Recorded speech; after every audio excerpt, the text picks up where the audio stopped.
सईदा, ओ सईदा। अगर मैं मजीद 2 minute late हो जाता तो निकल गई थी इस घर से। तुम इसे छोड़कर अकेला गई कैसे? अरे 2 मिनट के लिए पड़ोस में गई थी, घर में चीनी खत्म हो गई थी, वो लेने गई थी। चाय की शदीद तलब हो रही थी, मैंने सोचा कि मैं फौरन लौट आऊंगी। कमाल करती हो सईदा, तुम्हें इस वक्त चाय की पड़ी है। तुम्हें अंदाजा है कि अगर वो चली जाती तो क्या होता? मुझे क्या पता था कि उसको इतनी जल्दी होश आ जाएगा। दवाई तो मैं वक्त पे दे रही हूँ, और मैंने सोचा था कि कम से कम इसको 2 घंटे से पहले होश नहीं आएगा। मेरा ख्याल है कि उसका डोज बढ़ाना पड़ेगा। फैजी, जो भी करो, इस मुसीबत को मेरे गले से उतारो। तंग आ गई उस लड़की की चौकीदारी करते करते मैं। वही बंदोबस्त करने गया था। ये लो फोन, इसमें मैंने एक नई सिम भी डलवा दी। ये आज ही खरीदे मैंने चोर बाजार से। तो क्या करूंगी इस फोन का? एक पागल औरत, इस फोन से तुम लैला को फोन करोगी तावान के लिए, और ख्याल रहे कि हर बार फोन नई लोकेशन से करोगी, और बात होते ही ये फोन ऑफ कर दोगी और दोबारा उस वक्त खोलोगी जब लैला को कॉल करनी। लेकिन ये बताओ उससे कितने पैसे मांगू? 5 करोड़। हैं? 5 करोड़? आराम से, दीवारों पे भी कान होते हैं। ये पैसे मिलते ही हम यहाँ से रफू चक्कर हो जाएंगे। मैंने एक ट्रैवल एजेंट से बात भी कर ली, उसको कुछ पैसा एडवांस दूंगा किसी उधार लेकर, और बाकी दुबई का वीजा लगने के बाद। तो अब ये बॉस का तो अब काम खत्म। जब तक वो जेल से बाहर आएगा हम ये मुल्क ही छोड़ के चले जाएंगे। सच? अब ऐसा करो, चाय पिलाओ अच्छी। ठीक है, अभी लेकर आती हूँ।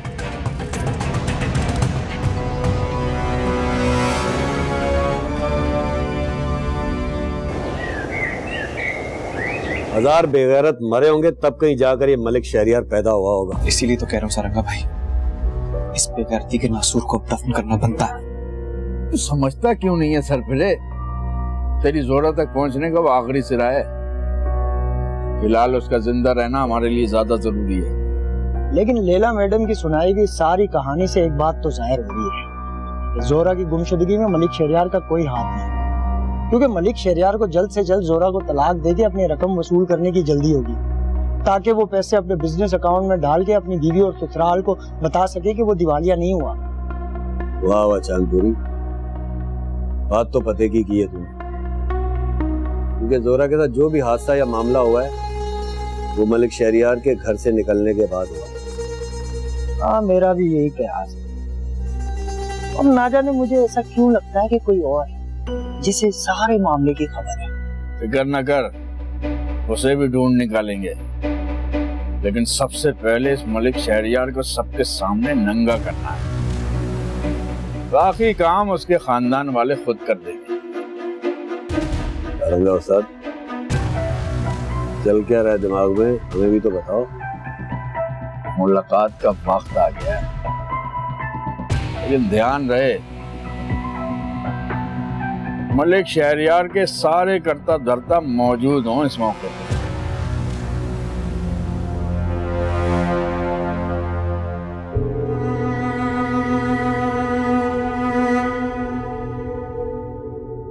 बुखार तो 104 से नीचे आने का नाम ही नहीं ले रहा।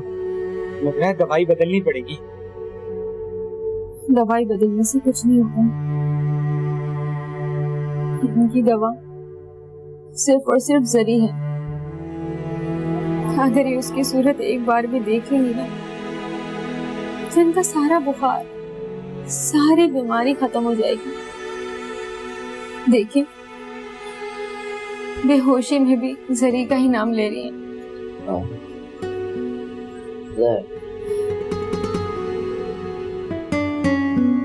नहीं ज़हूर अहमद साहब, शामियाने और कनाते यहाँ नहीं, वो दूसरी जगह पर लगेंगे, क्योंकि पिछली जुमेरात पर भी जब खवातीन का एक हजूम आ गया था तो सारी धूप में झुलसती रही थी। मर्दों के लिए तो यहाँ इंतजाम है हुजरे में, औरतों के लिए वहाँ पर इंतजाम किया जाएगा। ठीक है? ठीक है अहमद भाई, जैसे आप कहें। लेकिन लंगर और घर का इंतजाम आप खुद करेंगे, उसके आप मास्टर हैं। सही है, वो हो जाएगा, लेकिन सफ़े वक्त पर आ जाने चाहिए। वक्त पे आइए। ठीक है, मैं उम्मीद करता हूँ। चलिए आप जाइए। अहमद बेटा, एक तरह बात सुनते जाओ। जी भी साहब। बेटा वो अजमेर वाली जमात का क्या हुआ? उन्हें तो सुबह सवेरे आ जाना चाहिए था। जी हजरत, उनकी जमात के अमीर से मेरी बात हुई थी। वो कह रहे थे कि रास्ते में ट्रेन का इंजन फेल हो गया है, तो अब तो वो चल पड़े हैं, कुछ ही वक्त में पहुंचने वाले होंगे। अल्लाह ताला उन्हें खैर से पहुंचाए। लेकिन बेटा ये समझ लो कि यहाँ की सब जिम्मेदारियां तुमने निभानी हैं। ईसा को मैंने बाहर की जिम्मेदारियां सुपुर्द की हुई हैं। बेटा वो तुम्हारा हाथ नहीं बटा पाएगा। जी आला हजरत, ईसा भाई ने मुझे बताया था। आप बेफिक्र रहिए, मेरी तरफ से आपको कोई शिकायत का मौका नहीं मिलेगा। जीते रहो बेटा, अल्लाह तुम्हें खुश रखे। बहुत शुक्रिया। पिछले 2 हफ्तों से मैं इस बच्चे को जायरीन की खिदमत करते देख रहा हूँ। 1 मिनट के लिए इसने कमर नहीं टिकाई और तहज्जुद के साथ साथ 5 वक्त की नमाज अदा करने के लिए सबसे पहली सफ में खड़ा होता है। माशाअल्लाह माशाअल्लाह माशाअल्लाह। भाई अहमद मियाँ तो लड़कपन से ही हमारे साथ हैं। इसके वालिदैन बचपन में सुधार गए थे, तो इसके चचा ने इसे मेरी तरबियत में दे दिया और जब से ही ये हमारे साथ है माशाअल्लाह माशाअल्लाह माशाअल्लाह। अब कुछ ही देर में मेरी रवानगी है कुदरतुल्लाह, लेकिन मैं ये देख रहा हूँ कि पीछे यहाँ बहुत काम बाकी पड़े हैं। सोच रहा हूँ कि अहमद को यहाँ छोड़ दूँ ताकि वो बाकी मामलात को निपटा ले और फिर हमारी जमात में शामिल हो जाएगा, जहाँ भी हम होंगे। आप बिल्कुल बेफिक्र रहिए हजरत, इसे किसी किस्म की किसी चीज की कोई कमी नहीं होगी। अरे भाई तुम हो ना यहाँ पर माशाअल्लाह। और शायद अभी अहमद मियाँ का दाना पानी भी यही लिखा है। जज़ाकल्लाह जज़ाकल्लाह। अल्लाह आपको शाद आबाद रखे। जज़ाकल्लाह जज़ाकल्लाह।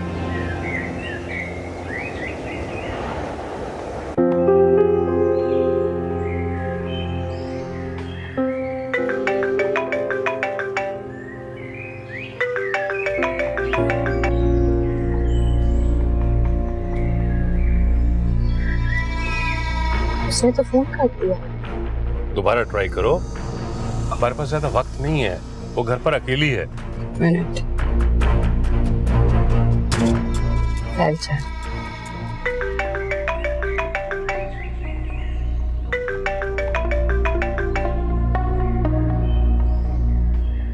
हेलो, कौन बोल रहे हैं?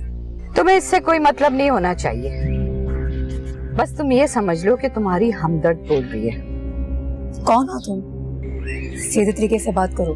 मैंने कहा ना मैं तुम्हारी काम की बंदी। एक बात सुन लो, तुम जिस ज़ोहरा को सारे जहां में ढूंढ रही हो ना, वो ज़ोहरा मेरे पास है। क्या? कौन बात कर रहे? ज़ोहरा कहाँ है? वो ठीक तो है ना? प्लीज मुझे बताओ। फिलहाल अभी तो वो बिल्कुल ठीक है, लेकिन आगे का पता नहीं है कि वो आगे चलकर ठीक रहती है या नहीं। इस बात का दारो मदार तुम पर है।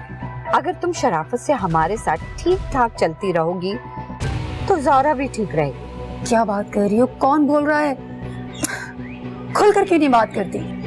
पहेलियां क्यों बुझा रही? अच्छा ठीक है, तो फिर साफ बात करती हूँ। 5 करोड़ का इंतजाम कर लो। तुम्हारे पास सिर्फ 2 दिन है। मेरी बताई हुई जगह पर आकर पैसे दे जाना और अपनी ज़ोहरा को लेकर चली जाना। और खबरदार, अगर तुमने पुलिस वगैरह को इत्तला करने की कोशिश की ना, तो जिंदगी भर ज़ोहरा की कब्र को ढूंढती रह जाओगी तुम।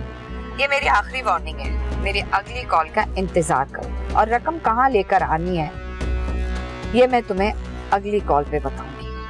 हेलो, रुको, तुम ऐसा नहीं कर सकती। सुनो, मेरी बात सुनो।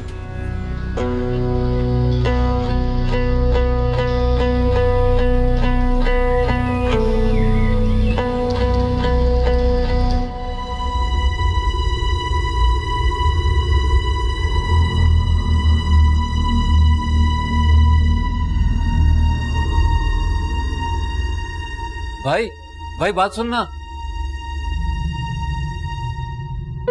वो 3-4 दिन हो गए मेरी कोई मुलाकात नहीं आई। जेल में मुलाकातें बंद हो गई हैं क्या? चुप कर वह, जब तुझसे कोई मिलना ही नहीं चाह रहा है तो मुलाकात भला कैसे होगी? मुलाकात आई है।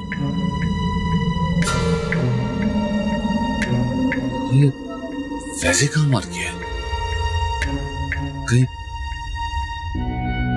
भाग तो नहीं गया?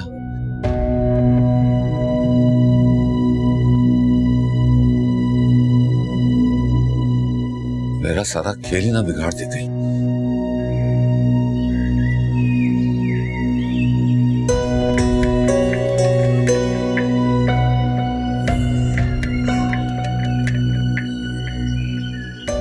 फोन उठाओ प्लीज।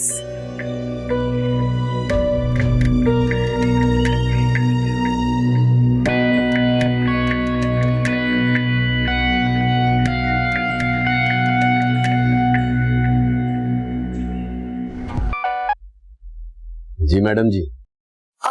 नामुराद, मूसा कहाँ है? मुझे उससे बहुत जरूरी बात करनी है।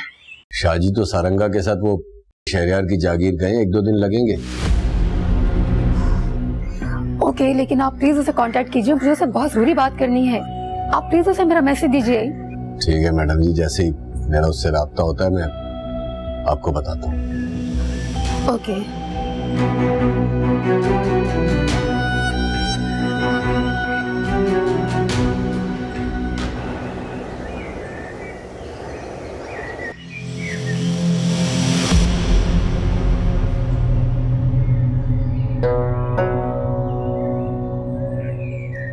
अजीब, क्या हुआ? खैरियत? आपने मुझे इतना जल्दी में क्यों बुलाया? और ये जिरगा किस लिए बिठाया हुआ आपने?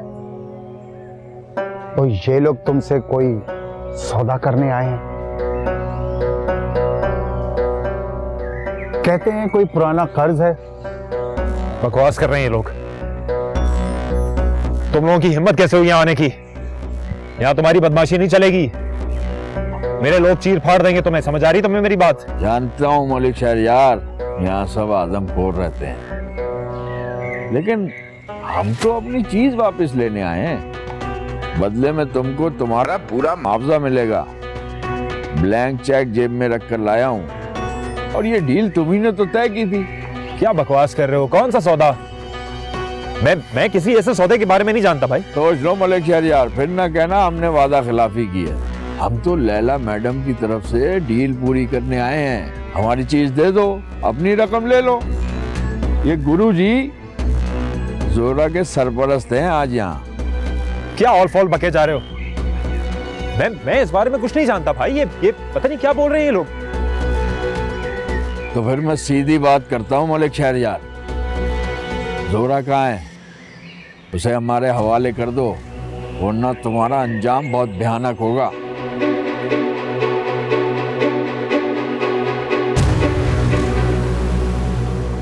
हमारी जागीर पे हम ही को धमकी देना आज तक किसी को रास नहीं आया है। मेहमान हो, मेहमान बन के रहो। झूठ बोलता ही है, इसी ने हमारी बेटी की जिंदगी खराब की है। हमारी आदतें खराब है मलिक साहब, जिन्होंने हमें बर्बाद कर दिया। लेकिन आज तो हम सीधा साधा सौदा करने आए, जो तुम्हारे भाई ने अपनी बीवी को तलाक के बदले शहर में किसी से किया है। और कैसा सौदा? यही सौदा कि शहरियार अपनी बीवी को तलाक के बदले लैला मैडम की आधी जायदाद और धन दौलत का मालिक होगा।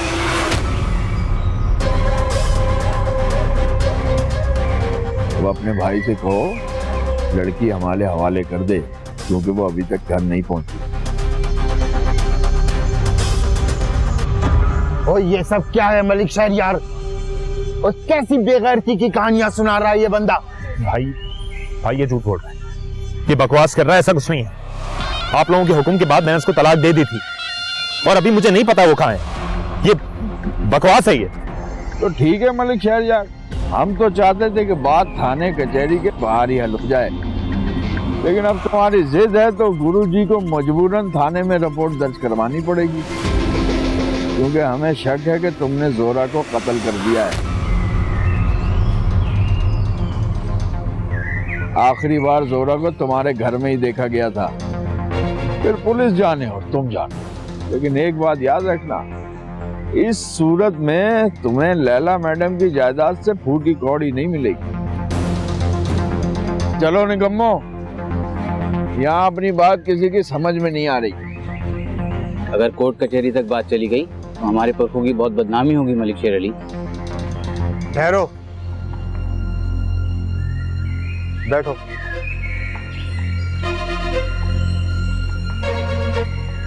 ये जिरगा हमने तुम लोगों के लिए ही बुलाया है, लेकिन सिर्फ इल्जाम तराशी से काम नहीं चलेगा। ओए, मलिक शहरयार तो जद्दी पुश्ती जागीरदार है, इसे क्या जरूरत है कि ये इतनी नीच हरकत करेगा। इंसान बड़ी कमीनी शय है मलिक साहब, गिरने पे आए तो इतना गिर जाता है कि जिसकी इंतहा नहीं। और रही सबूत की बात, तो मेरा दावा है कि मलिक शहरयार 1 साल पहले ही दिवालिया हो चुका है।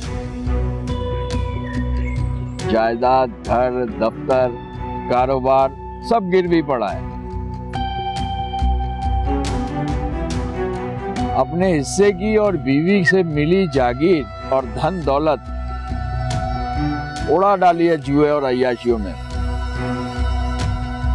अगर अब भी मेरी बात पर कोई शक है तो मलिक शहरयार से कहो अपनी जायदाद और जमीन के कागज जिरगे में पेश कर दे। हम जमीन पर नाक से 7 लकीरें खींचेंगे और तुमसे माफी मांगकर लौट जाएंगे।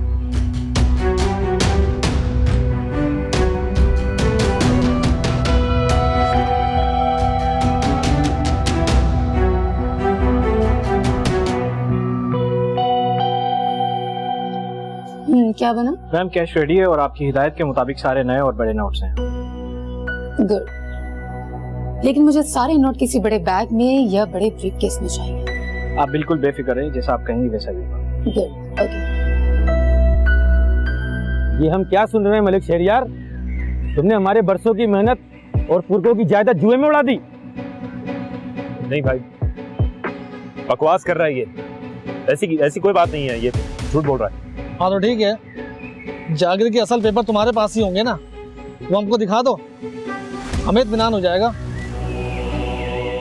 अब मैं ऐसे डॉक्यूमेंट्स जेब में थोड़ी लेके घूमता हूँ, जब जरूरत होगी तो मैं अरेंज करवा दूंगा। कागज तो तुम्हें आज ही दिखाने पड़ेंगे शहरयार। अगर शहर में है तो मैनेजर को फोन करो, शाम तक लेकर आ जाएगा। हम इंतजार कर लेंगे चंद घंटे और। कागजात देखें लॉकर में होता है, मेरे बगैर उसको कोई एक्सेस नहीं कर सकता। समझने की कोशिश करें बात को। अरे जनाब, थोड़ी सी मेहनत इस नाचीज ने भी कर रखी है। वैसे तो शायर हूँ, पर अभी कुछ अकल बाकी है। ये है मलिक शहरयार की जायदाद की कुछ नकल।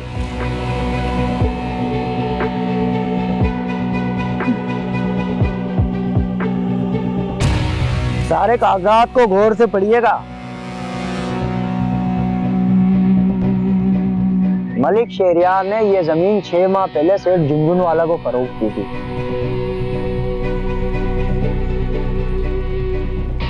अरे फरोख्त क्या की थी, बल्कि यूं समझे कि जुए में आ रही थी। क्यों मलिक शहरयार, ठीक कह रहा हूं ना? ये सब क्या है शहरयार? अरे जनाब, यही नहीं, जिस घर में शहरयार साहब अभी रहते हैं और इनका पुराना आबाई घर जो है वो भी मार्केट में सूद वूद पे गिरवी पड़ा है। अगर आप लोग कहें तो मैं उन सारे सेठों से बात करवा देता हूं जिनका कर्जा मलिक शहरयार ने देना है।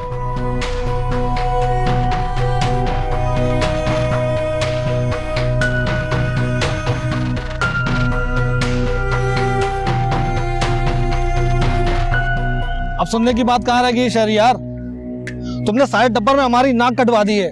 किसी भी गैरतमंद इंसान के लिए ये सुनने से पहले डूब मरना ज्यादा आसान है। ठीक कहा मलिक साहब आपने, लेकिन कुछ लोगों के पास चुल्लू नहीं होता शायद, या फिर आपके इलाके में पानी की कमी है। मलिक शहरयार ने अपनी बीवी की तलाक के बदले ये सौदा किया ही इसीलिए था कि इसके दिवालिया होने की खबर फैलने से पहले ये दोबारा से अपनी तिजोरियां भर ले। ऐसे बंदे के लिए हमारे यहाँ तो एक खास लफ्ज बोला जाता है।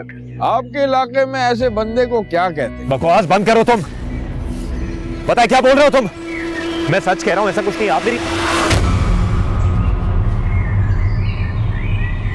बेगैरत इंसान, आज तूने अपने बाप की कब्र को भी बेइज्जत कर दिया। आज मैं इस जरगे में ऐलान करता हूं कि मेरा मलिक शहरयार से हर रिश्ता खत्म है। भाई ऐसा ना करें खुशी गम जिंद आना जाना सब खत्म। भाई ऐसा ना करें भाई, ये बकवास है। मैं अपने मरहूम वालिद साहब बड़े मलिक साहब के बेटे और नुमाइंदे की हैसियत से और सारे खानदान और मलकों के टब्बर की तरफ से भी ये ऐलान करता हूँ कि आज के बाद से हमारा मलिक शहरयार से रिश्ता खत्म है। भाई ऐसा नहीं करें, अब हमारा इनसे कोई ताल्लुक नहीं है। अभी अपना कुछ हिसाब किताब बाकी है मलिक शहरयार, एक एक करके तुम्हारे सारे खाते खोलेंगे। फिलहाल इतना जान लो कि हमारी बहन तुम्हारे साथ नहीं रहेगी, बाकी फैसला हम उसको सामने बिठाकर करें। आप लोग प्लीज मेरी बात, ये झूठ है, ये साजिश है मेरे खिलाफ, ये बकवास कर रहा है आदमी, ऐसा कुछ नहीं है। मैं आपसे बोल रहा हूँ ये बात, मैं सच कह रहा हूँ। तुम लोगों को तो मैं देख लूंगा, ऐसा हशर करूंगा कि सारी दुनिया याद रखेगी। अभी तो शुरुआत हुई है मलिक शहरयार। हशर नशर क्या होता है ये तुझे मैं बताऊंगा। दुआ करके तू बच जाए। अगर तेरा जरा सा भी नाम जोहरा की गुमशुदगी में आ गया ना, तो बता रहा हूं जिंदा नहीं छोड़ूंगा तुझे।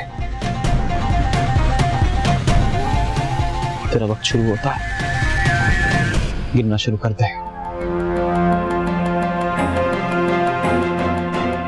चलो गुरुजी, हमारा काम खत्म हो गया है यहाँ। जावेद,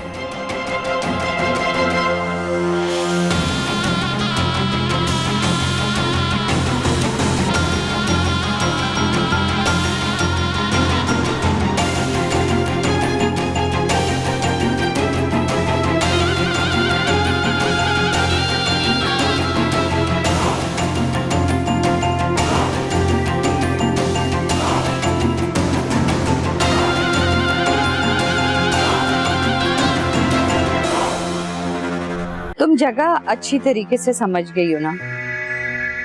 7 नंबर का एक पुराना पार्क, उसके अंदर कुछ लकड़ी की बेंचेस पड़ी हैं और उसके साथ डस्टबिन के ड्रम, और वहाँ पे एक लाल रंग का डस्टबिन का ड्रम है, उसी के अंदर तुम बैग रख देना। और हाँ, साथ ही एक बेंच भी है। 5 मिनट वहाँ पे बैठकर इत्मीनान कर लेना कि किसी ने तुम्हें बैग रखते हुए देखा तो नहीं, और उसके फौरन बाद तुम वहाँ से निकल जाओ। लेकिन मुझे ये कैसे पता चलेगा कि जोहरा तुम्हारे पास ही है और तुमने उसे कोई नुकसान नहीं पहुंचाया?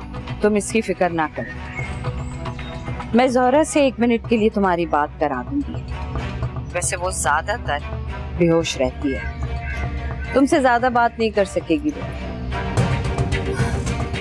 देखो, जोहरा को कुछ नहीं होना चाहिए। मैंने कहा ना, इस बात का दारोमदार तुम पे है। तुम अगर हमारे साथ सही चलोगी ना, तो जोहरा को कुछ भी नहीं होगा, ठीक रहेगी। लेकिन मुझे रकम देने के बाद जोहरा मिलेगी कहाँ? तुम उसे उसी वीरान पार्क में क्यों नहीं छोड़ जाती? इस बात का फैसला मैं करूंगी। तुम वक्त पे पैसे लेकर आ जाना, और हाँ, सूरज ढलने से पहले लेकर आना। अगर कुछ गड़बड़ की ना तुमने, तो अंजाम की जिम्मेदार तुम खुद होगी। हेलो हेलो,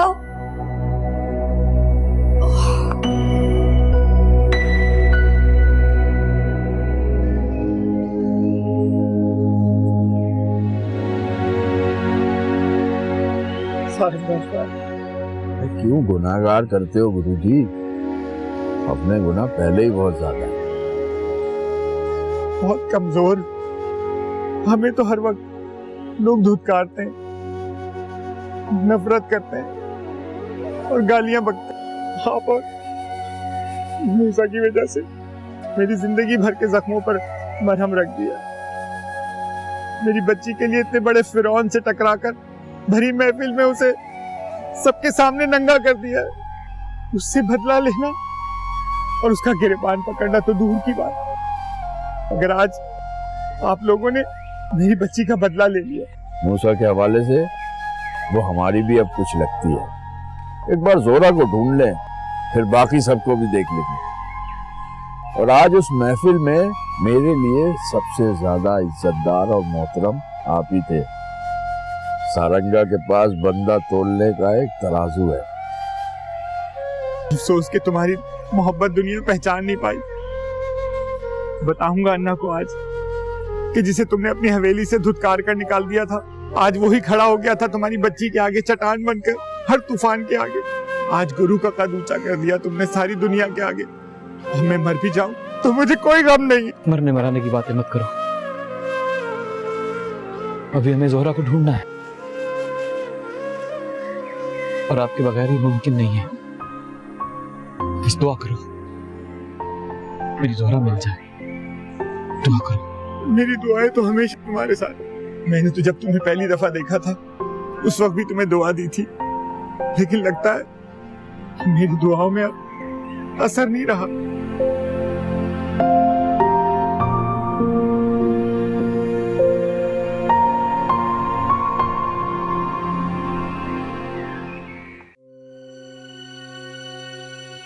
हम इंसान भी कितने जल्दबाज होते हैं मेरे अल्लाह। गुस्से और तकलीफ में जरा सी तकलीफ पाते ही मुंह से कैसे कैसे कलमात और बद्दुआएं निकल जाती हैं हमारे। मैं भी तेरी एक ऐसी ही कमजोर, जल्दबाज और नादान बंदी हूँ मेरे मालिक। मैंने ही रो रो कर न जाने कितनी बद्दुआएं की थी इस घराने के लिए, मूसा भाई की बर्बादी के लिए। अगर मुझ जैसी कमजोर और गुनाहगार बंदी की बद्दुआ तूने इतनी जल्दी सुन ली, तुझे इल्म था मेरा दिल पलट जाएगा। जब मुझे हिदायत दे दी है मेरे रब, तो मेरी बद्दुआएं भी पलटा दे। मेरा भाई बहुत तकलीफ में है, उसकी तकलीफ दूर कर दे मेरे मौला। मेरे हिस्से की खुशियां भी उसे सौंप दे। मुझे अपने लिए कुछ नहीं चाहिए, बस तू मूसा भाई को उसकी मोहब्बत से मिला दे। कोई मुआवजा करते मेरे रब।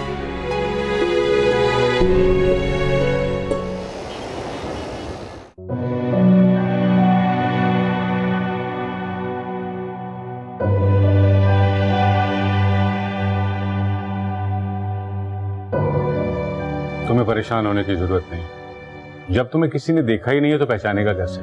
तुम्हें करना यह है कि जब लैला आए पार्क में तो लैला पर और इर्द गिर्द के माहौल पर निगाह रखनी है कि कोई उसके पीछे तो नहीं है। जब लैला बैग डस्टबिन में डाल के चली जाए, इत्मीनान से वो बैग उठाकर तुम पार्क के पिछले दरवाजे से बाहर निकल जाना। फैजी, मैं ये अकेले कैसे कर सकूंगी? अब तुम सोचो, अगर उस जगह पे कोई निगरानी के लिए पहले से मौजूद हुआ तो फिर? तुम फिक्र मत करो, मैंने उसका इंतजाम कर रखा है। मैं खुद भी वहां मौजूद हूँ चेहरा ढांप के, लेकिन तुम्हारे सामने नहीं आऊंगा। लेकिन हम इस लड़की को इतनी देर के लिए अकेला छोड़ देंगे? नहीं, हम इतना बड़ा रिस्क नहीं ले सकते। उसकी दवा का डोज डबल करना होगा और उसे गाड़ी में पीछे डाल के जैसे मरीज को डालते हैं। और जब तुम पार्क से पैसे लेके निकल जाओगे, रात होते ही मैं उसका किस्सा तमाम कर दूंगा और फिर उसकी लाश को वहीं पार्क में कहीं झाड़ियों के पीछे फेंक के निकल आऊंगा। कत्ल? ये तो बहुत बड़ा जुर्म है फैजी। बड़े काम के लिए तो बड़ा रिस्क लेना पड़ता है। तो ठीक है, तैयारी पकड़ो, हमें वहां लैला से 2 घंटे पहले पहुंचना है। ठीक है, सब समझ गई मैं।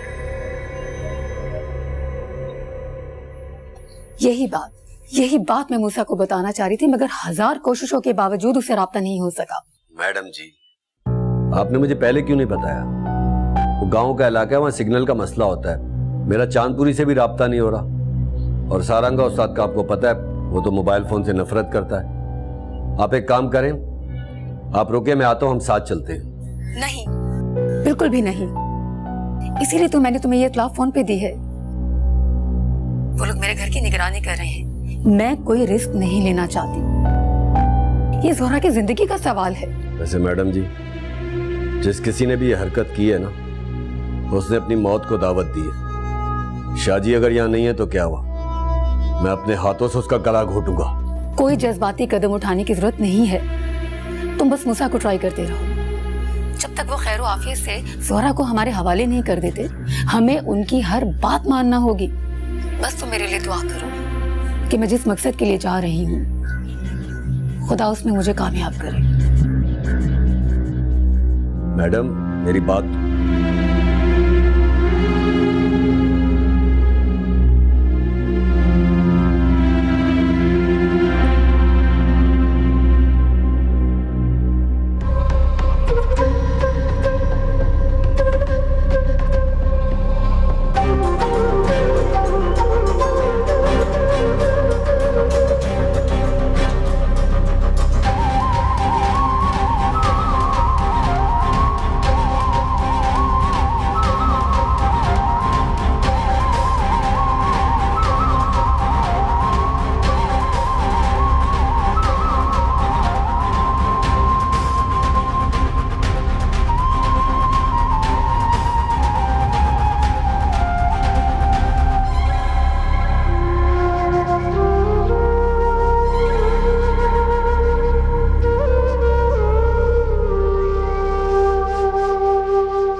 जी बीबी जी, आपने बुलाया?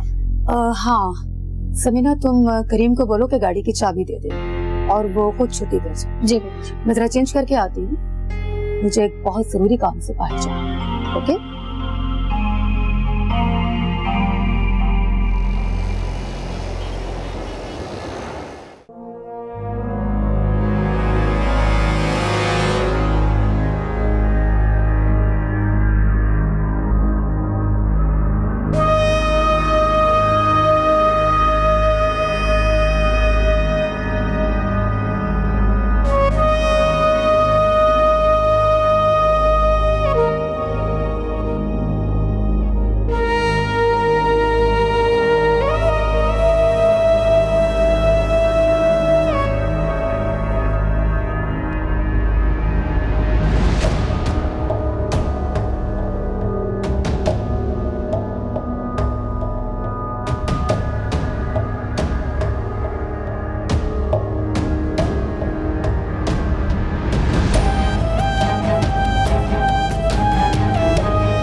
हाँ बताओ, मैं तुम्हारी बताई हुई जगह पर आ गई हूँ। कहाँ हो तुम? अच्छा ठीक है, आती जाओ तुम। आओ, मुझे तुम नजर आ रही हो, बिल्कुल सीधे। तुम्हें सामने ड्रम और डस्टबिन नजर आ रहा है ना? आ जाओ, आती जाओ। बस बैग रखो जल्दी से।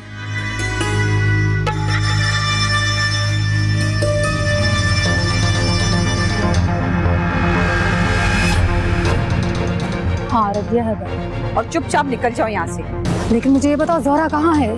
जोहरा को लिए बगैर मैं यहाँ से नहीं जाऊंगी। ठीक है, जोहरा जो है सदर वाले पार्क में, उसकी हालत ठीक नहीं है। What? जल्दी जाओ, इससे पहले कि उसे कुछ हो जाए। बस निकल जाओ यहाँ से चुपचाप।